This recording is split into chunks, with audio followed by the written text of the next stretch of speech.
here sometimes struggles with getting along with their spouse. If you are in a committed Catholic marriage, but sometimes your spouse drives you nuts, you're going to want to stay tuned for this episode. In today's episode, we're going to be talking about the real battle in Catholic marriage with my beautiful special guests, Jean and Colin Mackenzie. That's what's coming up today on the Possibility Mom Live.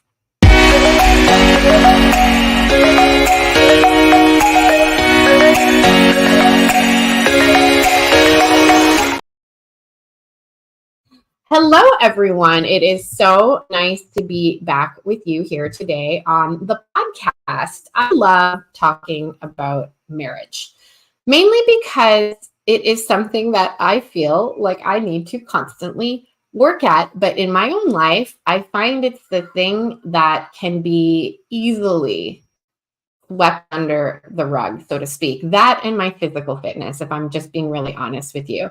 Those are the just areas. It's kind of like, oh, I'll get to it later. I'll get to it later. You know, when a challenge with a child arises, I don't know about you, but I'm very quick to try to, fix it, whatever that challenge might be. Things with my work, when obstacles come up, I can be very quick to tackle. But when I'm noticing that there is strife or potential resentment or challenges in my marriage, I'll just be honest, it becomes something that I'm like, oh, of course I want to do that. Of course I want to work on my marriage, but it's an easy thing for me to put on the back burner.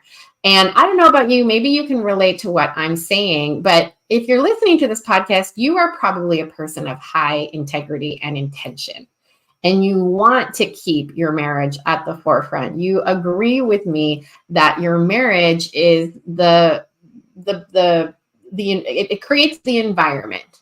It creates an incredible environment for your home, your family, your children, your domestic church to thrive. If we don't work on our marriages, our domestic church does not thrive. So those are some of the things that we're going to be unpacking today on the podcast with my special guests. Before we get into that, I want to share with you that Stephanie Donahue and I are back with our 6-figure business blueprint. This is a live event that Stephanie and I do together just a few times a year. In 2023, we did it twice, and this is the first time we're doing it again in 2024.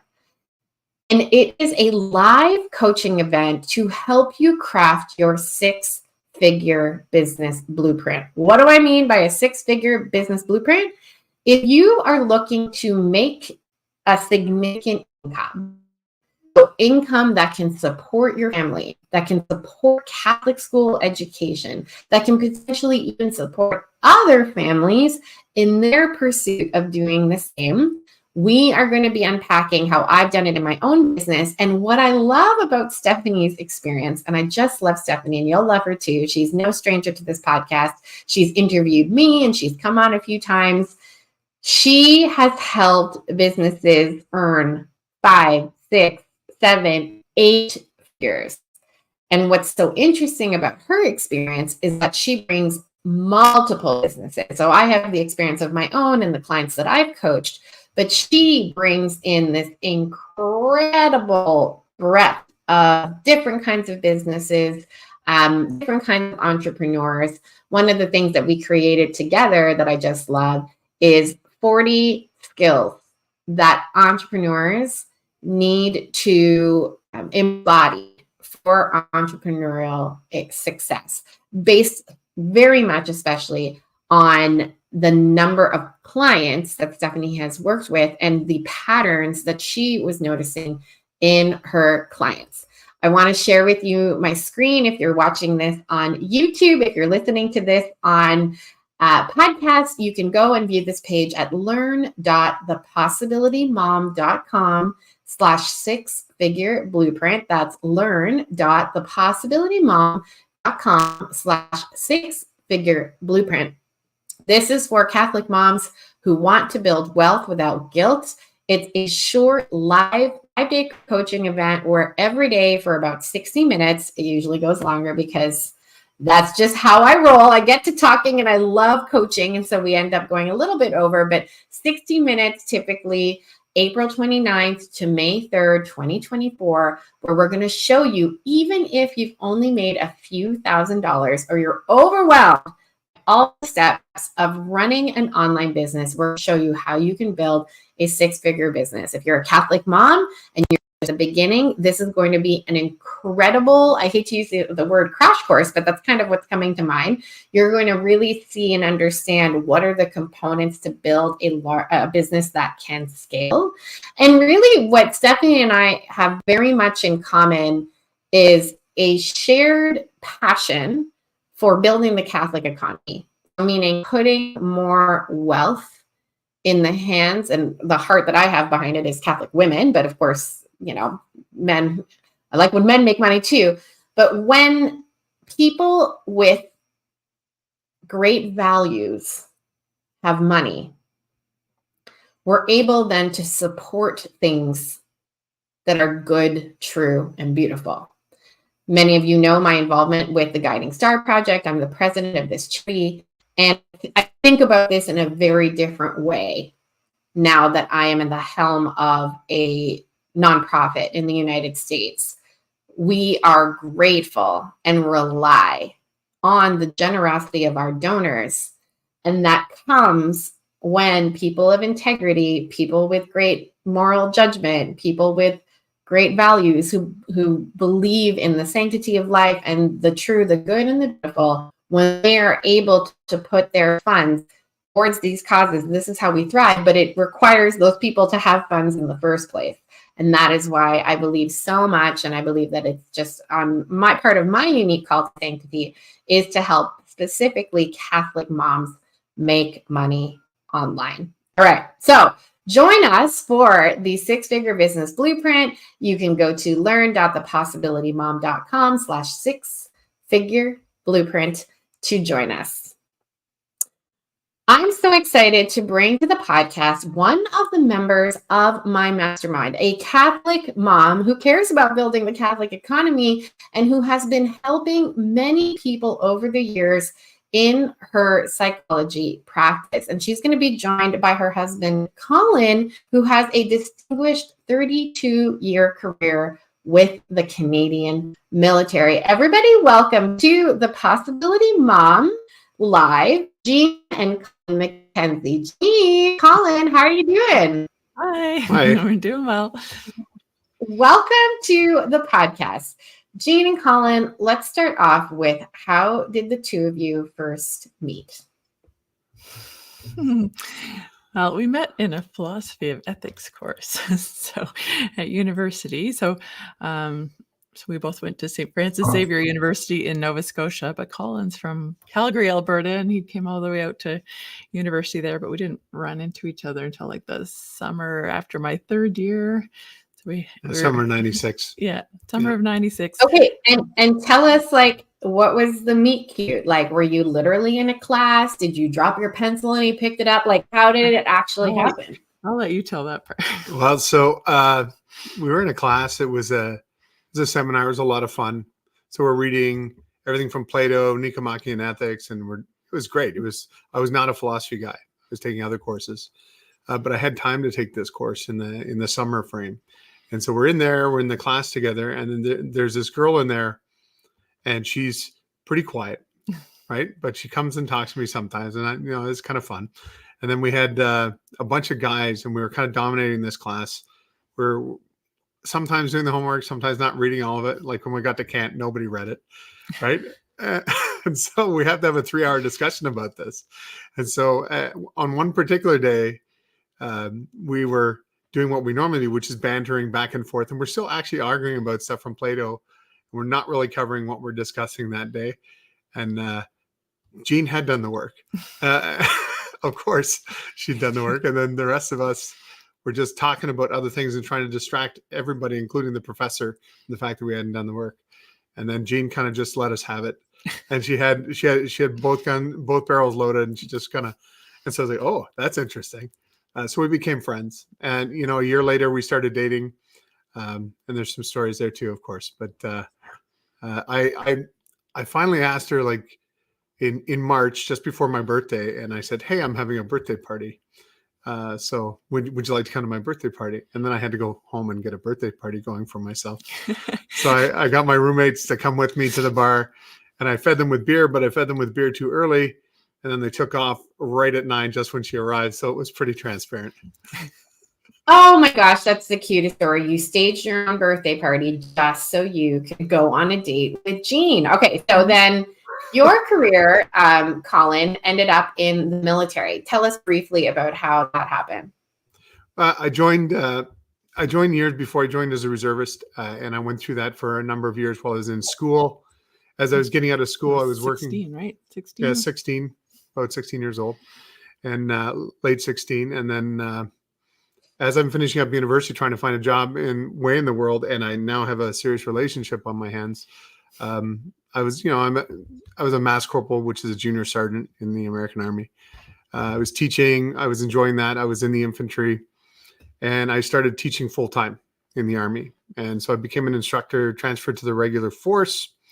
In 2007, I became an officer. So I went up the ranks as an NCO, and then I transferred over, became an officer, deployed to Afghanistan in 2011, came back, served in my regiment for a number more years, and then eventually wound up in the headquarters doing coordination of training.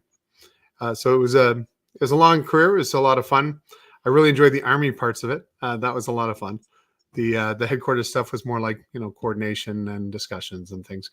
Lots of planning though, and so planning has always been part of my life for the last 10 years. So. Oh wow! Thank you so much for your version of it. So. And then were you two married the whole time that you were working in the military? He was in the military long before we met, so it was always part of his life. And I had no experience with the military or anybody in the military, so it was a whole new thing for me. And it meant that we were long distance for a lot of our dating relationships, especially like I would go off to school during the time when he would be around, and he'd be away during the summers. So we had to kind of navigate the long distance relationship, but it meant we had to communicate with each other a lot. So lots of phone conversations. And that was back in the times when you had to dial up on the internet and it didn't always work. And that would lead to misunderstandings. It's lots of fun. We would be on the very first chat programs and things like that, trying to communicate and realizing the drawbacks of communicating on chat. My God. What's the first chat platform you both were on? What was it called? XChat. I think it was on an X program. So it'd be a Linux kind of development, like a small Linux.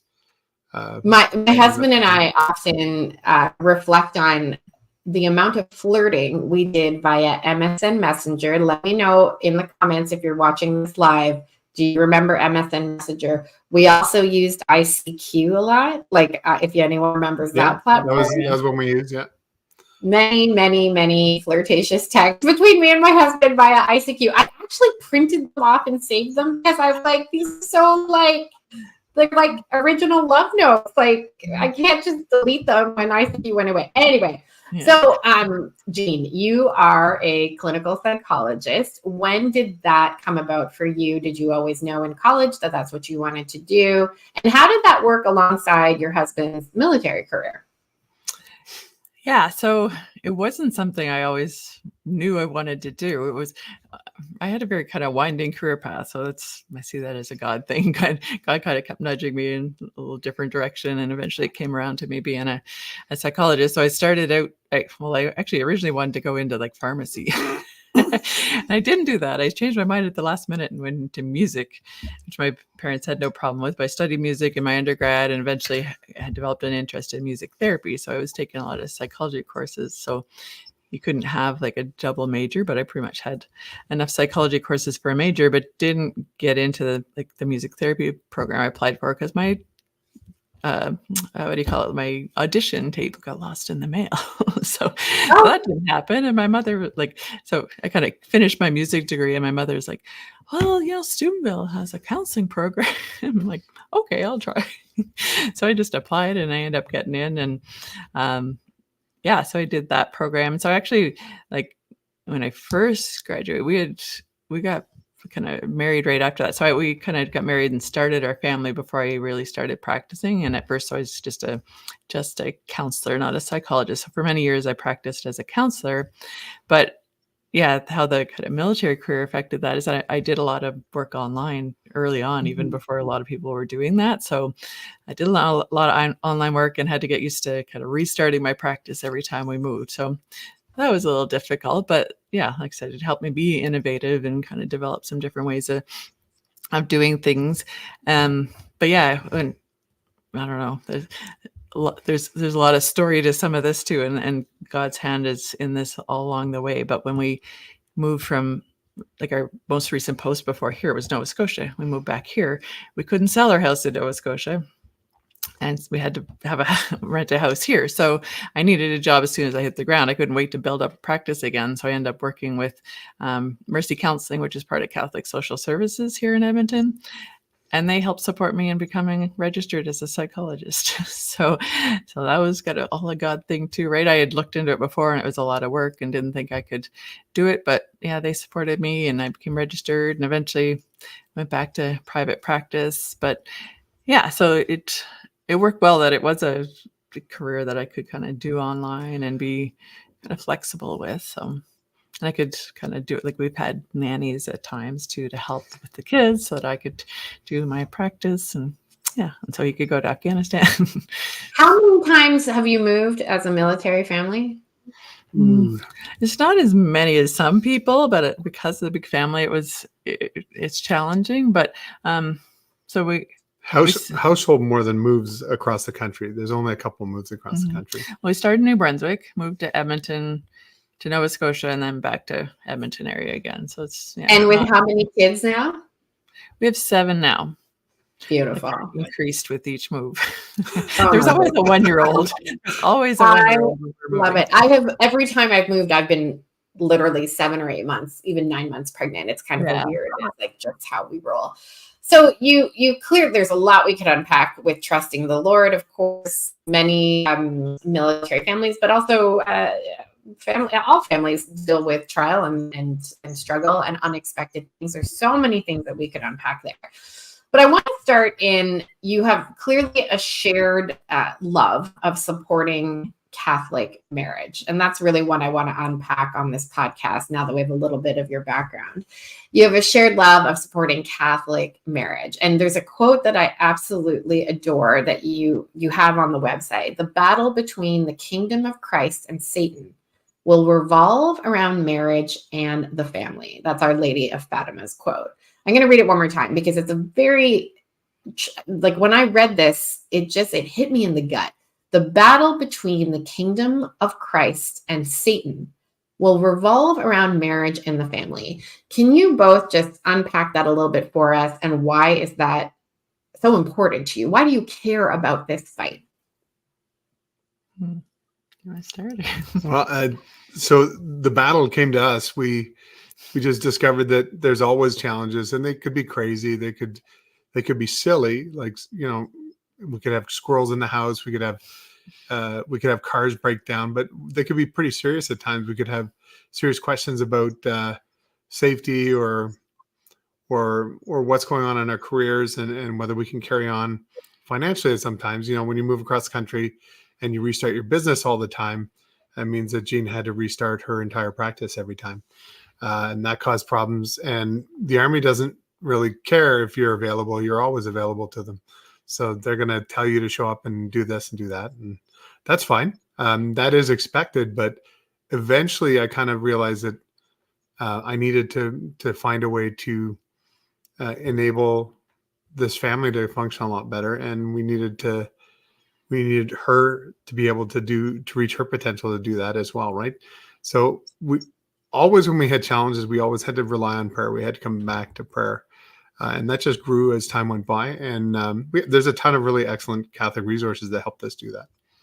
Yeah, and a lot of mentors in our life too, right? We've had a lot of great spiritual mentors. But yeah, I think it's, and I've heard you say this before, Lisa, too, that you almost have to expect that there's going to be spiritual interference, right? And be prepared for it. And I think that's how it's formed us. Like early on, you might think, oh, why does this happen to me? And I hear that a lot from people like, well, why me? And is there so many trials? But if you expect it and are prepared for it, then you can use those opportunities or see them as God helping you to grow in your resilience and your ability to deal with the future challenges. Growing in resilience is something clearly you do, Jean, with your clients in work, and of course would have to be, I would imagine, very present in a military career. Like you're voluntarily putting yourself in peril. I would imagine that requires some resilience. Let's talk a little bit about that when it comes to prayer, because I can get very hopeless, and I have to be reminded all the time, God is good, and give him praise. And there are good things happening in your life, Lisa, but I can very frequently go back to like what you were saying, Jean, woe is me. Why is this happening? So tell us a little bit about what that looks like for you, practically speaking. How do you return to prayer when you are tempted to be like, woe is me? Why is this happening? Well, I think that's where our partnership and being in this together is so important. I think it's often one of us will remind or say, hey, we need to get back to that prayer. We're not doing our family rosary, or we're not doing our couple prayer together. So, and I think some of it's experience along the way too, right? You see God's hand in things, and so like habits are hard to form. But I think also we, like when we get caught up in all the struggle, we so easily forget to do the things we know we should do. But yeah, I think just reminding each other and then forming those habits of prayer, so that when you're not doing it, you miss it. You realize, oh yeah, I need to get back to that. And as we all hear often as Catholics, it's about developing that relationship with God too, right? So I always think of that quote from the Baltimore Catechism about where we're supposed to know, love, and serve God. And I think the more we know God, the more we will love him and long for that relationship with him and be drawn to that prayer and see the trial coming at, like, before it's in our lap, right? And be prepared for that. Yeah, I would agree. And I would also say that God is always drawing us back in. So when we're in the midst of a trial and we're fighting something, or we've got multiple challenges and a bit of chaos going on, Christ, or it could be in mass, it could be in the readings that you're doing. Something will just peg for us and then be like, okay, God is calling us back, and then that's when this is the experience part where you're, oh, okay, we need to go back to prayer, or make prayer first again, because sometimes we're very tempted to solve things, right? We want to fix it, right? Just get on with it or get through it, and then what we need to do is actually come back to Christ and let him show us what the plan is, and then something will just pop. And he's done that so many times. We've had so many interventions where God's grace has just flowed in our lives and changed things. There's no reason for us to worry most of the time. Our worry is because we're not connecting with God. And that's what our experience has taught us. Ooh, okay, Colin, I want to pick your brain for a minute, because in the military, of course, it's tactical. You're planning. Like, you don't go into a battle without a plan. You're currently a financial advisor, right? That's, when you think about it, that's a plan for the future, right? 100%. Financial advising. So I struggle so much with an over-reliance on plans. I get very fixated on a plan. I've had to learn to hold hands with loose hands, but I can be really, really, really white knuckle. I'm curious, again, we can sometimes have habits that, and by a military career, you need those habits. You cannot go into a battle unprepared or without a plan, right? So how do you balance that with what you just described of trusting the Lord truly and the worry being reduced when you are very much in intimacy with him? How do you balance that with some of your more worldly needs to plan? So the desire to plan, I think, is it's innate in the Army career, certainly on the planning side and the officer side. So drawing up a plan, we do an estimate. We look at all the factors that are coming into what's going on. So I tend to do that even in my spiritual life. I look at those factors and I try to come up with different courses of action. Then I choose a plan, and the other plans are still there. So when something goes wrong, we react to hopefully we've thought it through. But there's also things that we just do, like prayer, that is kind of like a drill. I'm under attack right now. What do? I have to go to the prayer. And so there's sometimes where it'd be great to like really connect with God and maybe go and do a holy hour. But there's sometimes when that's not even possible. So what do you do right now? And that's where I think the beautiful gifts of our faith are like, there's a place for the rosary. The rosary is absolutely vital when you're just frazzled and shaken a bit. It's a place where you can go. That's an entry to that calm place where you can talk to God. So when I'm frazzled, when I'm concerned, I drop back, pull out the rosary, do the rosary, do the Divine Mercy, something like that, and calm, right? And then that's 5 to 10 minutes, 15 minutes, and now I'm a little calmer. I can kind of start thinking about what's going on. Talk to my wife; she's very calming. So, even in the military, sometimes you have to trust that somebody above you has more knowledge of the plan than you do, right? And so I think that's part of it too, is knowing that God has a plan, and it's not always the one that you think it is, and trusting that He's got a plan, and you just got to follow along. He won't always reveal the whole plan to you right away. And trust gives us a connection to understand that there is a plan, even if I'm not following it right now. That just means I'm disconnected a little bit, and I got to sort that out. My plan, and I also, we have to credit God for a lot of the things that come into our minds. When we get a good idea, we got to say thank you, and we have to thank God for that, because he's put a little bit of light in there so we can kind of see, oh, I should probably do this next then. And that could be a very practical thing, not connected to prayer, but it probably came from slowing down and trying to find a way through. Yeah. And the grace of the sacrament too, right? We found a lot of times this always happens on long drives, but when we do share our ideas with each other, they become inspired, and we kind of each like riff off each other. And that's kind of what happened with this course too, right? So, we got to remember to tap into the grace of that sacrament, and that God has a plan, not just for us individually, but for our marriage. You got a best friend, and God gave her to me. So I better touch base with her and ask her what we should do about this next thing. And getting out of the army was like that. It's like, when is it time? We really looked at that for years. I'm like, it's time. Yeah, and then it was time. Oh my goodness. Okay, so you hit on one best practice about when a family has to go through a lot of change or trial or struggle. We talked about prayer. Are there any other best practices that come to mind when you think about some of the things that the Mackenzie family has gone through in the last little while? What are other best practices that keep close? Mm-hmm. Well, we were just talking about this. Like, one of the things we've learned to do through the moves is you learn to connect with people quickly, right? Get out there, get involved in the community. And one of the things that's kept us where we are here is we've connected with a good Catholic community, but, kind of being like, you think of us as being the body of Christ, right? We need other people. We can't do it all on our own. And found when we've been able to connect quickly and really join well with that community, then that's helped us to thrive, and that contributes to that resilience too. Yeah. So we jump into some things that are really familiar to us. That's true as well, because we had 7 kids. We had to pick a sport. We picked Taekwondo. So we've got a lot of black belts running around the house, and we've done that consistently, and we've always been blessed. So we arrived in Truro, Nova Scotia, small town, and we had to go looking for a Taekwondo place because that's what we do. And sure enough, one showed up and set itself up right in front of us. I love it. Yeah. I have a mom in my life and she got, I think 8 kids, if I remember correctly.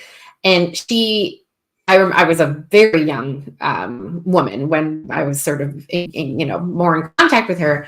And I was always picking her brain, because I was just like, how do you do this with so many children? Like, and her thing was swimming.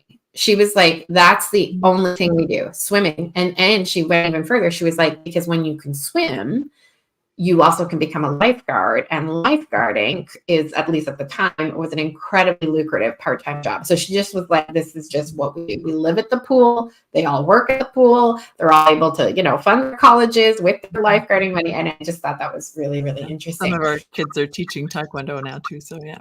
Right. So incredibly practical. I love that. Okay. So I want to ask you, you've been married for how many years? 23. 23 years, 7 kids. If you could go back to your first year of marriage, what advice would you love to offer a younger Colin and Jean? You want to touch on that? Well, I think that first start out, I would really have loved if we had spent more time like cherishing our time as a couple, because kids are going to come soon enough, especially if you're Catholic and you're open to life, and then the dynamic changes a little bit. And I wish we had spent a little more time establishing them. We did get there because I have this wonderful wife, and she kind of explained we needed to spend more time together and things like that on us. But you can get into the roles and you can get a little overly practical at times trying to solve problems. And you need to spend, it's actually key that the team is working, and that's the couple, and the friendship is working. And we worked on that. And we had to spend a little time together, and it was good. And we needed that time, and it was a great grace. That's the first thing I'd say. I think kids derive their security from that secure relationship in their parents, right? I think for me too, it's something we already touched on. I would want my younger self to know you can trust God and he's got a plan, right? Don't get anxious over little things. I say they're like transfiguration moments, right? Like now we can look back and see God's presence in all these crises of the past, or even the joys and trials, all of it. And we know now that when something comes up, it's like, okay, God's got this. He's got a plan. He's going to carry us through this. But that's not as ingrained earlier on. It would have been nice to be a little more relaxed about things and know that, okay, God's got this. So that meant I would have had more faith at the time too then. Well, we did go ahead. Let's talk about how you do make time for each other. You've got teenagers, you've got big kids, it's funny. I think sometimes, and it's not inaccurate, but when you've got all these small kids, you're like, I can't wait till they grow up, right? But then they grow up, and it's much bigger problems. Like, it's a little less physically demanding. They can roll out the door, they can drive themselves, all that kind of stuff. But oh my goodness, like my experience parenting teenagers now is it's not like it gets easier, in my humble opinion. And in some ways it requires more time, like more mental energy. So anyway, how do you two do that thing that I was referencing at the beginning of the podcast? Like, so your marriage isn't the thing that's put on the burner. You're not tempted to be, I'll deal with that later because I have more immediate, louder needs. What do you do to keep working on and spending time with each other in your marriage? I think we developed an ability to be efficient, to find little ways to connect with each other and spend time, like show that we're prioritizing the relationship. And I always tell some, or not always, but I talk about this with some of my couples too, and they'll say, "Oh, we don't have time to have dates, and our kids are so needy right now." But yeah, so you have to find those little ways to connect. So we would, right, even now, sometimes we'll just say, let's go for a tea. Let's just go for a drive, get a tea. And sometimes it's a longer drive. And those have been times where we've had deeper conversations. But also early on, I think this was maybe your idea, but we would just, once the kids were in bed when they're young, then we'd have a nice meal together, right? Just we'd get something from M&M's, like pre-prepared meal, so it didn't require a lot of effort, but just something nice, light a candle, and just connect with each other. I don't know. Anything else you want to add to that? Well, I think also as they got older, we organized them more and tried to make them more independent. So we taught them to cook. They cook a meal each of them cooks a meal every week. And we help with the little ones, obviously, but the older kids are responsible for the meal. They have to turn in a meal plan. It doesn't always work. But we have bottom 10 meals for that. You can always have hot dogs. But most of the time they've learned to cook, and we have a rather complex plan for cleanup and stuff like that. That gives us a little bit of, they look at the schedule and they know which job they're doing that day. And then they fight about that a little bit sometimes, but most of the time they just do it. and that gives us a little bit of time, and we can cut away. It helps us. They know it's required, because otherwise we wouldn't be able to drive them around. We have to have a little time, and those are necessary. And Yeah. when crisis has come, that program kind of helps us a little bit to be a little organized, and gives us the little bit of wiggle room that we have to try and make a plan and figure out how to get out of the mess. Like if the laundry's broken and you have to fix the dryer. In a big family, that's kind of a crisis. So you mentioned earlier couple prayer. Are you willing to peel back the curtain on what it's like for the two of you personally? Yeah, well, one of the things we did that I think was inspired earlier on, I think I saw people That's inspired. like Yeah. at Steubenville, it was very trendy at the time when I was there to do the De Montfort consecration to Mary, right? And so when we were preparing to get married, I'm like, we should do this together. I had no idea the impact that would have. And we've tried to like renew that every year since. So for our anniversary, we try and do the De Montfort consecration. And yeah, we attribute a lot of the grace in our marriage to that, right? Especially we see so many friends and other couples around us struggling, and not like, yeah, we all have our struggles, but we think Mary, like that consecrating our marriage to Mary early on had a big impact. And then we've just like, we kind of wax and wane on a lot of stuff, but we always try and come back to something, right? Lately, we've been doing more, what do you call them? What kind of prayers? Deliverance prayers. Deliverance prayers. Because we do see a lot of like spiritual interference in our lives. But yeah, I don't know, what else would you say about that? I think it's focused around we listened to Father Mike's separately in different cars at the time. We listened to Father Mike's Bible in a year, and we did better or worse on some books than others. But you do get a lot of the Bible and a lot of the Word, and it's wonderful. And then that's a good driving the car kind of one. So I don't do that one as much anymore. But the rosary has been constant, and we really picked up on that during COVID because we were locked down completely. So we did a lot of rosary, and it helped, right? And it drew us together as a family with the kids, helped to establish a good practice. We have other prayers, deliverance prayers that we get to. We have specific prayers. We have a couple that we've written for couples and friendships and futures as husbands and wives and things like that. But those are kind of inspired in the moment. And as she said, it waxes and wanes. We work on it. And we're always reminded when things are getting a little bit hairy that we have to come back to prayer first, and then it will start to resolve.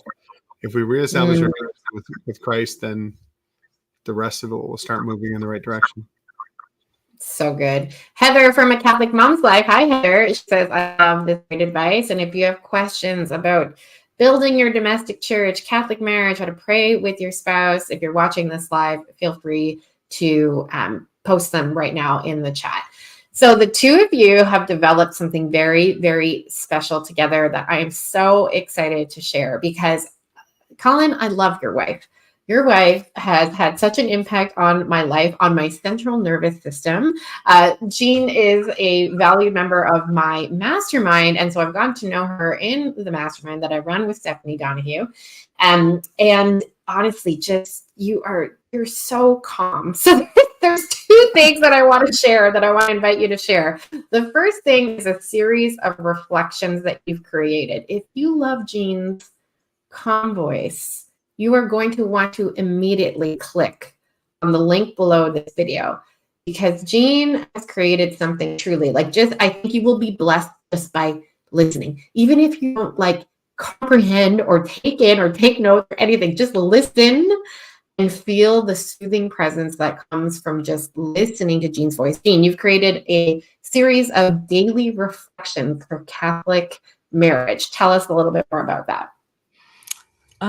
Well, it's a series of 14 reflections, and I kind of grew a lot in just creating these myself. And I think it's been something on my mind to do something like this for a while because as a psychologist, you see lots of guided meditations and stuff out there, but you don't come across a lot that kind of integrate our faiths in there as well. So this was my opportunity to kind of do that faith integration and to something that we maybe do a lot or see a lot of as a psychologist. But I also kind of brought in an emphasis on the emotions as well. And I think just culturally in general, I think we're a little kind of emotionally not very literate, I guess. But I think there's some misconceptions that sometimes come up because of our faith too, right? And so I did integrate a lot of just emotional awareness, but also discerning what our emotions are telling us. I believe our emotions have kind of messages for us, and that God gave us our emotions, right? He's created us with emotions. So how do we discern the meaning and the messages that our emotions are telling us with God's, and what is he trying to tell us through our emotions? I think they reveal a lot about who we are as people, each individual. So it reveals who we are, and if we can be in tune with that, then we share that more with our spouse, which kind of ties back to what I was saying before about how if we know God, we'll love him more. It's the same with our spouse. The more we know about our spouse, the more we know about ourselves, the more we can reveal to our spouse. And then the more we know about each other, the more we can love each other, and the better we can love each other. I just have to peel back the curtain a little bit. Like, I had the pleasure of helping Jean put it together, right, as part of the mastermind. And so I had the pleasure of listening to all of them myself. And every single one is like a mini retreat. So for example, day 1 is marriage as a friendship. Day 2, marriage and conflict. Day 3, the emotional bank account. Day 4, who you love shapes, and I can't read the rest of it, but it's a really good ending of the title. Cultivating a spirit of charity, love growing through love. What I love about this resource, Jean, is that you every single one, you pull together 3 different things. It's very interesting. There's always a Bible verse. There's always some kind of reference to who's the doctor that you reference a lot in the reflections? Oh, Dr. Gottman or Gottman, yeah. So there's always some kind of a reference. I would say, how would you describe that? Like grounded in clinical psychology? Is that fair to say? Yeah. So in research, yeah. And then you have a reference, often you've mentioned Pope Benedict a few times, or you mention a saint. So it's a really interesting, the proofs, I guess, the proofs that you offer in scripture, in church teaching, and then in clinical psychology. And then you go into emotion. It's a really unique blend and a very worthwhile way to spend, 8 to 10 minutes every single day. So I want to encourage everybody to go and click the link. If you're listening to this on your favorite place to listen to podcasts, go to the description, and on YouTube and Facebook, it's right below where you're watching this. Go and grab those reflections. That will bless you immensely. And then the 2 of you together have created something called a Holy Union Blueprint. Tell us a little bit about this experience for Catholic couples. It's a course and an experience for Catholic couples. What is it, and what will it help them achieve? It's a big question. I think some of it integrates what I talked about with the meditations, but I was really excited to draw my husband into this because we've also kind of added that military lens to the whole thing, because we are the church militant. As we talked about earlier, we have to be prepared for battle. If this the final battle is going to be around marriage, then we need to be prepared. So we've taken that, we've integrated a lot of military analogy. I don't know, you want to speak to that a little bit? So those are long car conversations where we said, well, what would this be like if we looked at it as a battle? And what would we do first? So you mentioned the moment of strife at the start where there's a big battle in your life and you're under fire is how an army guy would say it, an infantry would say it. So we do battle drills, and battle drills are a series of, in our case, 7 steps. And so we have a reaction to effective enemy fire. So if the enemy's hitting us, he's damaging us, we have to know if it's effective fire, if it's meant for us. There's a bit of discernment. Am I actually in a battle, or is that just somebody shooting? Because that's a real thing in the army. Like, is he actually shooting at me, or is he just shooting? And who is it? So in this case, you're trying to identify if there's an enemy. So we go through a couple of steps where we say, okay, the enemy is causing real problems for me. Now, what do I do? So again, back to the prayer. What's some quick prayers that we can say? So if I feel like I'm really involved in this and I'm really struggling and I can't think straight, well, I have to think straight or I won't be able to make proper decisions. So the first thing is to react. And in our case, that would be prayer. That would be like a St. Michael prayer, something like that can break the sequence of, not panic, but like really high energy, really high, really, really bad emotion maybe, and kind of break that and allow us to think a little bit. And then we need to go to a safe spot where we can't actually get hit anymore. And that's, for me, that's always Mary, right? Mary is always there when I don't feel worthy or I don't feel able. Mary will always be there. I have a mental image of Mary where I can kind of go and hide with Mary, right? And so that's the effect of, and this was like a long conversation about what that would be like. And it's like, well, if it was a spiritual battle and we used the tools that we would use as a soldier, it would look something like this. We'd do this, then we'd move on.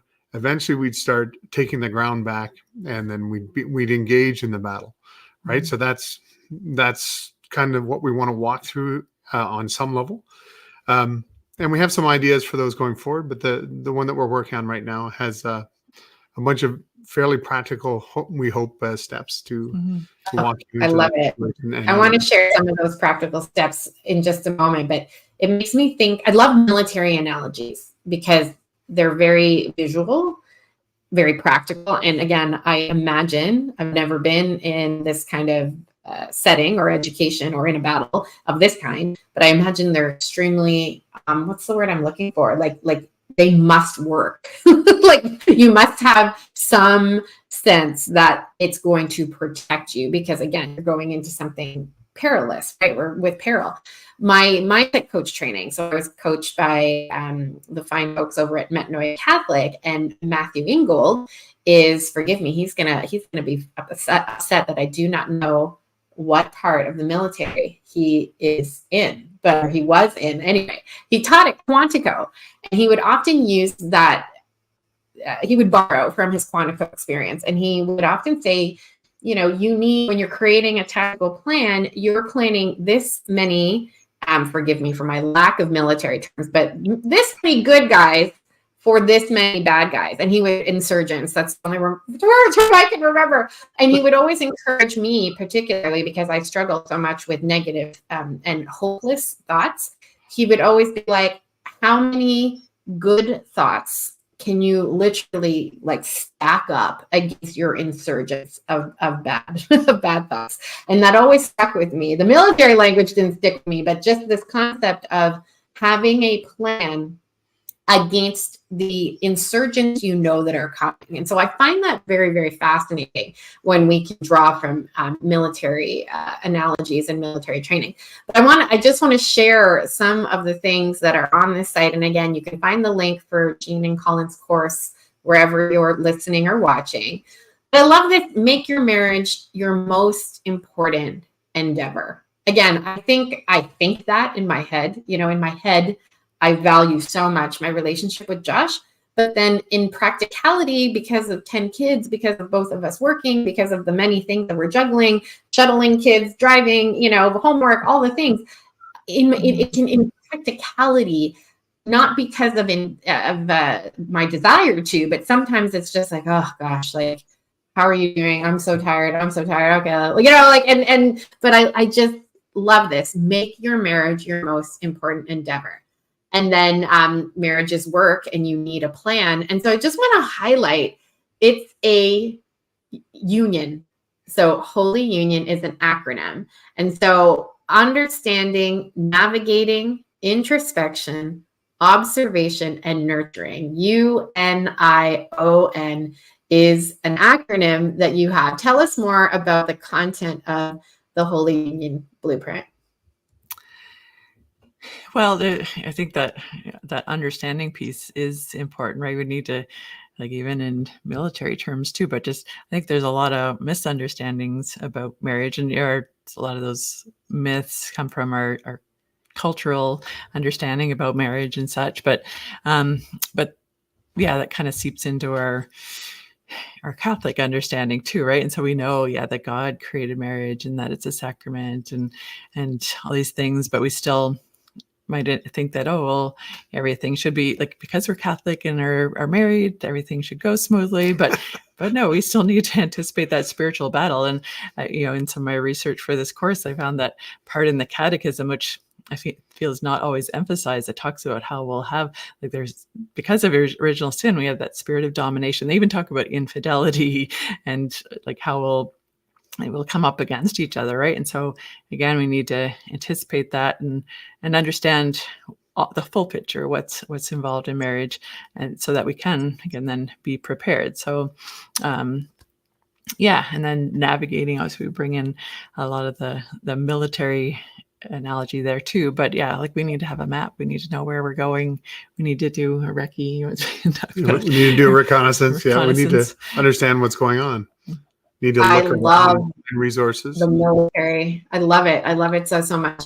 So we're going to get some of the military analogies, military framework, and then Jean, of course, you're a clinical psychologist. While this is not therapy, this is a coaching experience.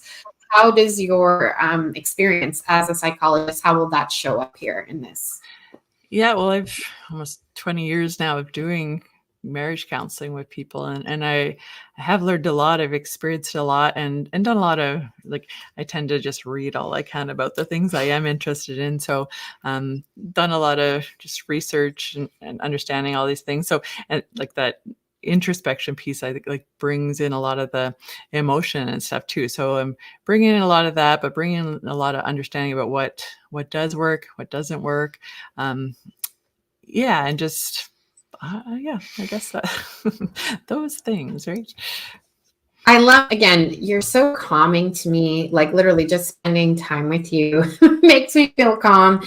And then, the central nervous system and your emphasis on emotions, and you're getting us to be curious is incredibly helpful. And you ask great questions in your series of reflections, and I'm sure in your clinical practice. Okay.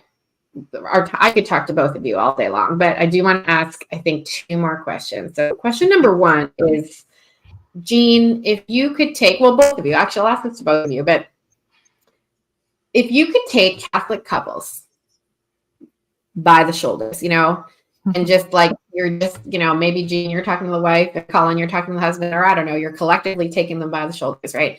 And you're looking them in the eye, and you're just like, I wish you knew this one thing about Catholic marriage. What is that one thing?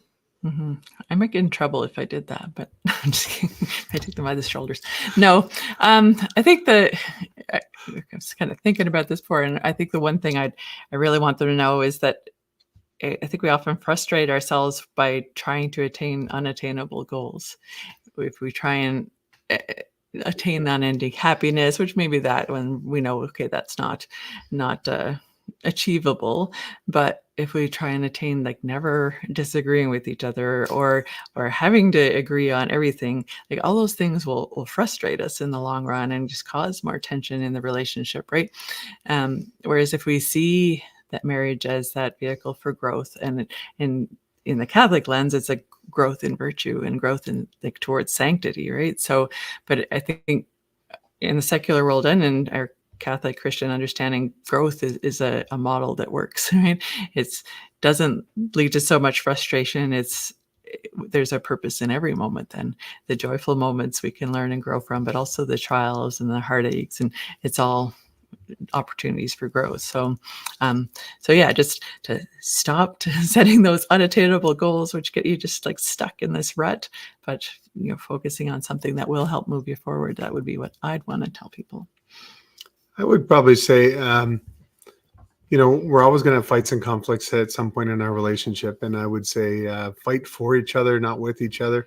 That puts her on my team, and I had to learn to do this. And once she's on my team, I'm absolutely fighting for her.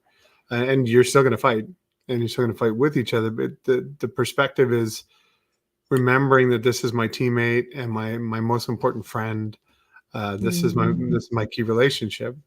So don't screw that up just because you want to score a point. Treat them like your best ally. And then, when the fight happens, it's probably about something that's important to both of you or not, or it's really important to the other person at least. And then, most of them are misunderstandings, right? Coming from different places or different emotional tempos. We always found that we were, received a lot of grace because we were typically, when one of us was really down, the other one wasn't. And then when the other person would be really down, the other one, we could help pick each other up a lot. God made that tempo kind of balance well. And just remembering that we're on the same team. So fight will happen, and you have to fight for each other.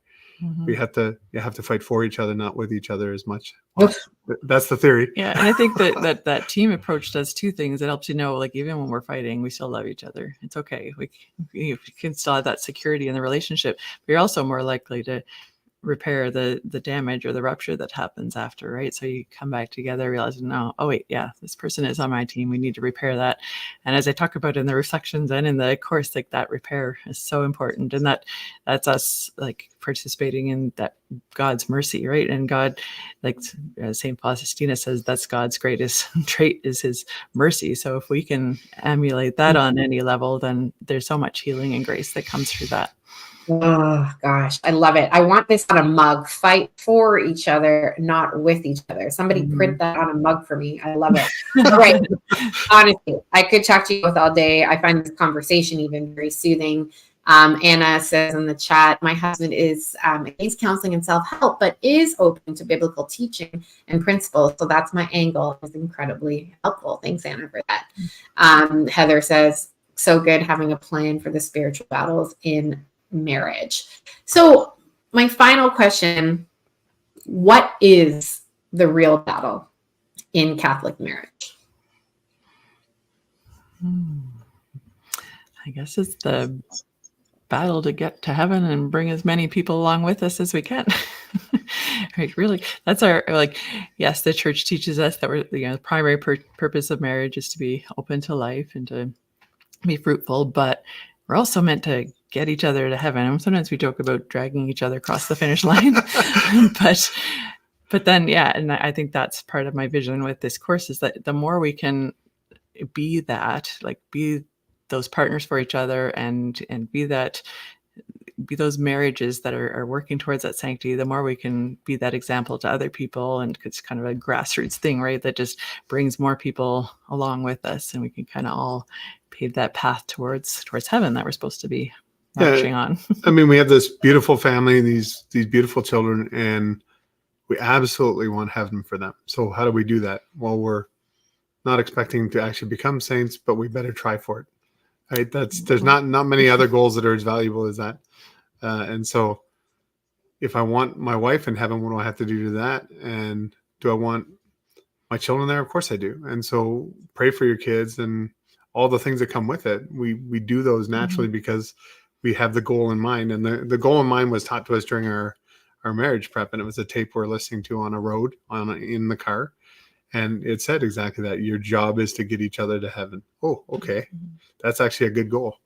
That's not an easy goal, but it's a lifelong goal. Yeah. And I think contributing to the Catholic community around us also is motivated by wanting our kids to get there too, right? If we're building up the whole body of Christ, then that is also helping our kids to stay on that path. Catholic friends, right? That's what we pray for.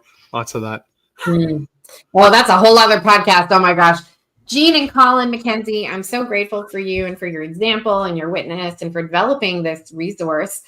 What's really fun is that you're running this resource, the Holy Union Blueprint, for the very first time. So you've got a couple of limited spots at a very special price. So I want to just encourage you, if you're listening to this at time of recording, they have just a few spots available for this first round. And then I imagine you'll have it in the future, of course, but just really want to encourage you, if you've enjoyed this conversation, if you enjoy the military tactics and Jean's calming, soothing voice, to come on and join. I can't wait to do it because, like I said, I've had the pleasure of listening to so much of Jean's voice and developing this resource together.